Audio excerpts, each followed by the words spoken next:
Mindig csak pozitívan, és nem adjuk fel. És ha teszel érte, a legnehezebb akadályokat is lehetett könnyen, csak tenni kell érte, mert a lusta ember nem viszi semmire. És bizony is az, hogy megcsináltátok azt a sok házi feladatot, Gyurira nézek, 3-szor más volt át a szótár, tanultam szavakat a végén. És nagyon örültem annak, hogy sikerült ezzel benneteket órán annyira motiválni, hogy mindenki nagyon szívesen vett részt ezeknek a gyűjtésében. Kívánom, hogy őrizzétek ezt meg, a kis ballagási talisznyába is esetleg be lehet tenni, legyen nálatok, hozzon szerencsét, adjon nektek biztatást, és jussatok. Köszönjük.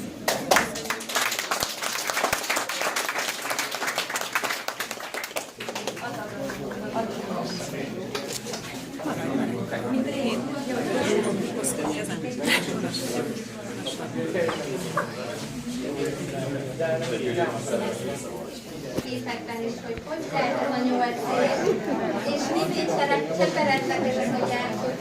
Nagyon szépen köszönjük nektek szülők,